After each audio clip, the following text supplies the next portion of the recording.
वरना फिर इसका पूरा लाभ या विरोधी पार्टियों को ही मिलता रहेगा,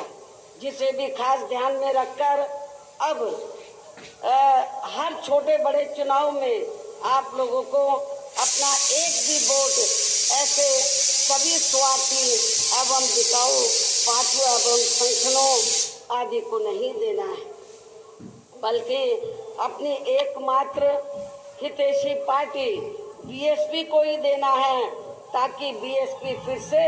अपना बेहतर रिजल्ट लाकर पुणे या यूपी की सत्ता में वापस हो सके तथा देश के अन्य सभी राज्यों में भी पार्टी पुणे आगे बढ़ सके। और इसके लिए विरोधी पार्टियों के ऐसे अनेकों और भी सभी हथकंडों से अपनी पार्टी के लोगों को जरूर सावधान रहना है। इसके अलावा पार्टी के लोगों को सके कुछ समय से दुनिया के अनेकों देश किसी न किसी मुद्दे को लेकर हुए बवाल व हिंसा आदि से काफी ग्रसित रहे हैं और ये सिलसिला अभी भी जारी है। लेकिन अपने भारत देश को भी जैसे इसका कुछ नजला लगना शुरू ही हुआ था, तो उसे फिर तुरंत में ही केंद्र व संबंधित राज्य सरकारों ने सख्ती से निपटा है, जिससे केंद्र व सभी राज्य सरकारों को आगे भी काफी सतर्क रहना होगा। इतना ही नहीं, बल्कि स्वार्थी व शरारती तत्व एक दूसरे के देवी देवता, खुदा व धर्म आदि को लेकर तथा इन पर आए दिन नए नए मुद्दों को निकालकर देश में बवाल व हिंसा आदि पैदा करने की कोशिश में लगे रहते हैं और फिर इनकी आड़ में राजनीति करते हैं। ये भी देश हित में ठीक नहीं है,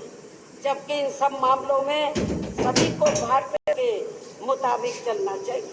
साथ ही सभी धर्मों का पूरा आदर सम्मान भी करना चाहिए और इनके सदियों से चले आ रहे धार्मिक नियम मान्यताएं, इनकी आड़ में आई लव आदि की कोई राजनीति नहीं करनी चाहिए। इसके अलावा जहां तक पिछले दिनों जम्मू कश्मीर के पर्यटक स्थल पहलगांव में हुई आतंकी घटना का सवाल है, जिसमें काफी महिलाओं के सिंदूर उजड़ गए थे, तो ये आतंकी दुखद व चिंता की बात है। हालांकि इस घटना को होने से रोका जा सकता था, बशर्ते यदि उस समय सरकार द्वारा इस पर्यटक स्थल पर सुरक्षा का उचित प्रबंध किया हो। इसी परिप्रेक्ष्य में इन्होंने स्वदेशी उत्पाद को बढ़ावा देने पर जोर देकर जो देश को आत्मनिर्भर बनाने की बात कही है, तो ये हवाई ना होकर बल्कि जमीनी हकीकत में भी लोगों को होता हुआ नजर आना चाहिए, जिसका फिर हमारी पार्टी भी जरूर स्वागत करे। और अब इन सब बातों को मद्देनजर रखते हुए पूरे देश में अपनी पार्टी को हर स्तर पर मजबूत बनाना व इसे आगे बढ़ाना भी बहुत जरूरी है। और खासकर इस बार यूपी में बीएसपी की अकेले ही पूर्ण बहुमत की यहाँ सरकार जरूर बनाना है। और ये इसलिए भी बहुत जरूरी है क्योंकि बीएसपी के सत्ता से हटने के बाद जब से यहाँ सपा व बीजेपी की सरकार बनी है, तो तब से यहाँ पूर्व की रही कांग्रेसी सरकार की तरह ही इनकी भी सरकारों में सर्व समाज में से खासकर यहाँ गरीबों, दलितों एवं अन्य पिछड़े वर्गों के लोगों का सही से विकास व उत्थान आदि नहीं हो पा रहा है। और अब इनमें गरीबी एवं बेरोजगारी आदि काफी ज्यादा बढ़ गई है। साथ ही इनके ऊपर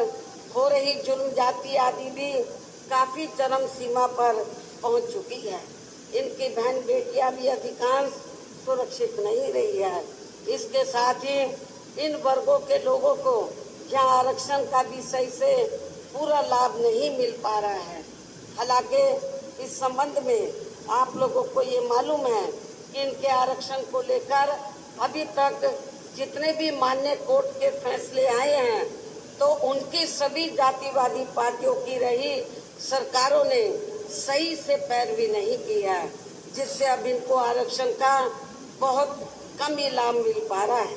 और इस मामले में यहाँ मैं ये भी कहना चाहूँगी कि बीएसपी के अथक प्रयासों से देश में SC व ST वर्गों के सरकारी नौकरियों में पदोन्नति में आरक्षण को प्रभावी बनाने के लिए जब केंद्र की रही कांग्रेसी सरकार में संवैधानिक संशोधन विधेयक संसद में लाया गया था, तो तब उसे कांग्रेस पार्टी ने बीजेपी व अन्य आरक्षण विरोधी पार्टियों की अंदरूनी मिलीभगत से पास तक भी नहीं होने दिया था, जो अभी तक भी संसद में लटका पड़ा है। जबकि समाजवादी पार्टी के सांसदों ने तो इस बिल को ही संसद में फाड़ दिया था।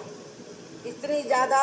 इस पार्टी को इनके पदोन्नति में आरक्षण दिए जाने को लेकर इस बिल से इनको जबरदस्त एलर्जी थी, नफरत थी।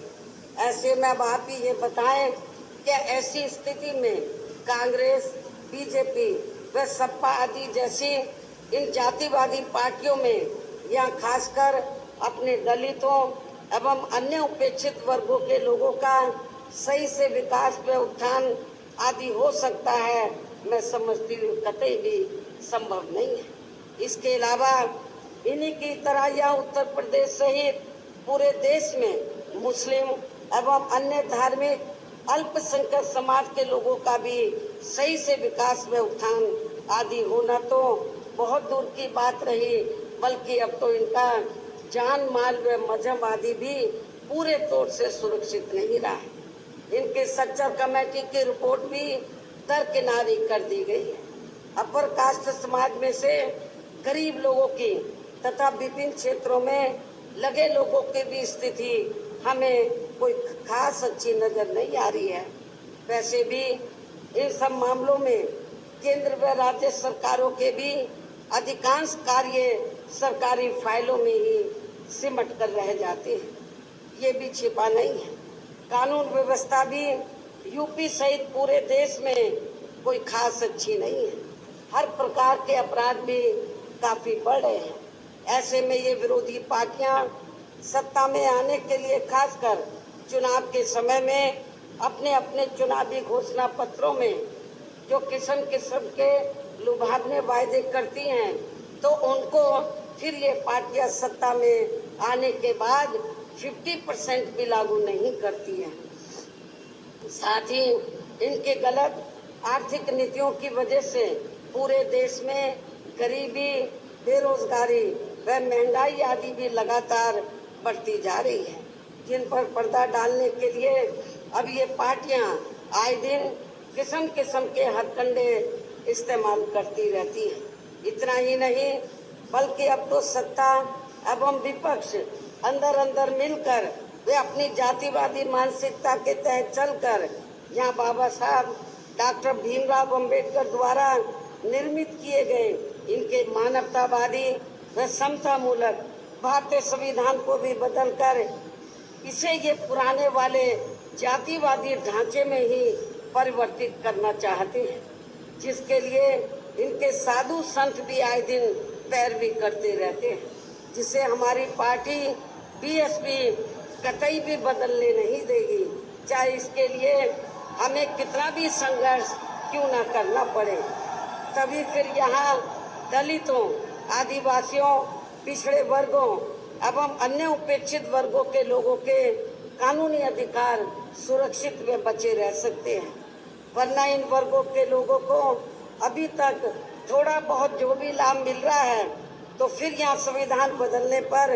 ये काफी कुछ खत्म ही हो जाएगा। जिन्हें बचाने व बरकरार रखने के लिए इन सभी वर्गों के लोगों को बीएसपी के झंडे तले आपस में एकजुट होना बहुत जरूरी है। साथ ही अपनी बीएसपी पार्टी को हर स्तर पर मजबूत बनाकर इसे सत्ता में भी लाना बहुत जरूरी है, क्योंकि बीएसपी ही एक ऐसी पार्टी है जो यहाँ बाबा साहब के बनाए गए संविधान को सुरक्षित रख सकती है।